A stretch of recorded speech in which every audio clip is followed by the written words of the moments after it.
Hi, I'm Ann Newell, founder of Chicks with Checks, and today I want to introduce you to Kim Valentini, who's the founder of the Smile Network. Hi, Kim. How you doing, Ann? I'm great, thank you, and thank you so much for being with us today. My pleasure.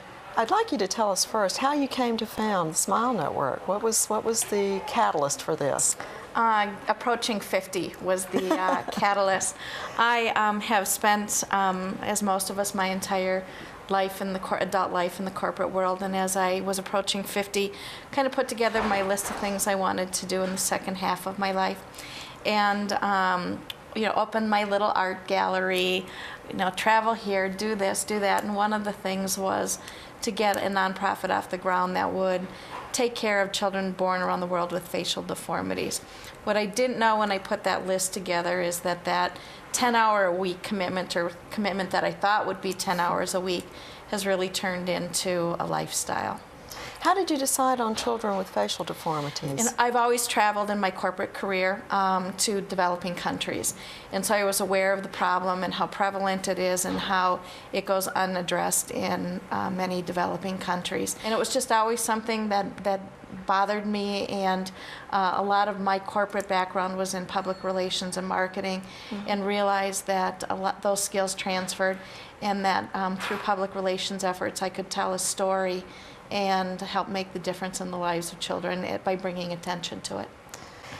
You shared with me earlier that this is such an inexpensive and simple surgery that is performed to transform these children's lives. Could you tell us just a little bit about that? Yeah, absolutely. These birth defects very often are very profound, and in the space of 45 minutes for as little as $500, we're able to change a child's destiny. All of the medical people that work with our organization are volunteers, and we raise money to cover the expense of travel to get teams in country, surgical teams, to operate on these children. Wow, that is so impressive. I'd love it if you would take just a moment. I believe you said that this book is one that y'all did on a recent trip. Yep. And it shows a lot about the work that you do, has some pictures of some children, and I'd love for you to tell us about the book and absolutely share some of the children's stories with us. This was a project that we did in collaboration with Life Touch, and we have a mission site in Cusco, Peru. And the wonderful thing about Cusco, Peru is that people live very much like they did hundreds of years ago. They still dress in traditional clothing, and it's a very, very poor part of the world. We've done 3 or 4 surgical missions there, operated on about 200 children. But this book tells the story of David. He's the little boy pictured on the back cover. David was a child that when he was born into his mountain village, the village demanded that the child be taken out to a field and left to die. It's a belief in many of these villages that children born to families a child born with a cleft to a family is considered a family curse. The belief is that if the child is allowed to live amongst the village, crops will die, livestock will die. And so that's a tremendous amount of pressure on a family, and they love these children, but they believe that many bad things will come upon them if the child is allowed to live. This little boy, the village insisted that the mother take him out to a field.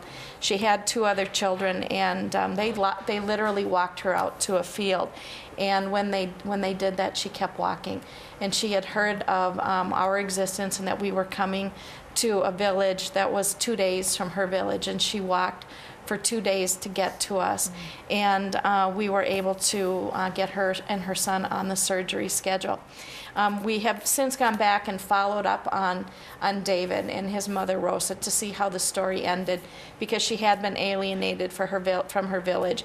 And what we found out is that she had been reunited with her children, but not with the village. So she still lives alone with the kids, though, and the book tells her story. Wow. Now, just out of curiosity, how does someone like Rosa support herself? They live off the land. They live off the land. They're very resourceful. There's in many parts of Peru, currency exchange is something that they don't have, so everything is bartered for. Has she been absorbed into another village, or is she literally alone? No, she's literally alone. Her husband goes to other parts of South America to work, and so she lives in a mud hut on the side of a mountain with her 3 children. It's so hard to understand. I think for most of us that are here in America, it's so hard to understand the way people in other parts of the world are forced to live. I think you also shared that when you are traveling, that you bring things back, that you purchase goods and from some of the women in the villages. We do. One of the things that we do is that part of our goal is not only to provide free surgeries to these children, but also to economically empower the villages where we're working in. So oftentimes we'll identify craftspeople in the area and we bring their goods back, and we sell those to help underwrite the cost of surgeries for kids in those areas. So we have products from around the world. We have products from our Africa mission sites, India, South America, in Peru, Ecuador, Mexico. So we really try to locate people who are making very unique things. For example, these are abafazi throats. They're made by Zulu tribal women, and they're handmade, and they have ostrich feathers, and they're hand beaded. And something like this, the sale of this to us feeds a family, a Zulu tribal family, for over a year. So they're unique products and gift items that sustain a family, feed a family, economically empower a family, and also help us to underwrite the costs of our surgeries. That's unbelievable.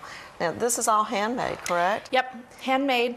These items sell for about $495, but the items that we have in our retail location start at about $10 and go up to $3,000, $4,000 for some of the artwork that we bring back, artists that we commission. And I believe we're going to have a holiday shopping event as part of our Chicks with Checks party next week. We are. So if people want to buy some stocking stuffers and give a gift twice, you can buy something for somebody, and also a family somewhere in the world benefited as a result of that gift. This Tuesday night, we're doing the Chicks with Checks event featuring a shopping night. I want to say this again because it really just blows me away. Purchasing this from a woman in Africa, I believe, will feed her family for a year. Up to a year. One item, and that's, I think that's pretty incredible if you can give something from the heart and also economically empower a family. That's a pretty cool thing. The other thing that's cool about that is, I believe you said this sells for something? $495. So selling this one item could possibly provide one surgery. Yes, yeah. So you fed a family for a year and you've provided a surgery for a child all through this one item. And you got a nice gift item for yourself or for somebody else. So everybody wins. Everybody wins. I mean, this is such a perfect setup. And I've seen some of your things. They are exquisitely beautiful. Thank you. We think they're very unique. We look for unique and different things that are high quality that you wouldn't find in a traditional department store or even gift store. No, because the ones I've seen, I've never seen anywhere else. The things you brought back, they're stunning. How many surgeries have y'all performed so far, and how long have you been in existence? We're about 5.5 years old. This started as an endeavor to do about 50 kids a year, really a personal endeavor. Naively, I thought 10 hours a week, 50 kids a year. On a good year, we've done as many as 1,000 children, and we've done close to 3,000 children since our inception 5 years ago. Close to 3,000. Yeah. Wow. How many countries have you been in? We have a presence in Kenya, Uganda, Armenia in the Middle East, Ecuador, Peru, Mexico, soon to be Guatemala and Honduras, and we have 2 locations in India, Calcutta and Bhuj. That is amazing, truly amazing. And you say all your doctors are volunteers. Are they here in Minneapolis? Do they come from all over? How do you find them? A lot of our volunteers, medical volunteers in particular, are from Minnesota, many from the Twin Cities area and also the Mayo Clinic. But then as we've grown internationally, we've got a volunteer and donor base of over 6,000 people from around the world. So we have doctors in Finland that participate with us, doctors from Mexico that go to the Middle East with us. I mean, we really have become a global organization as a result of our presence in different parts of the world.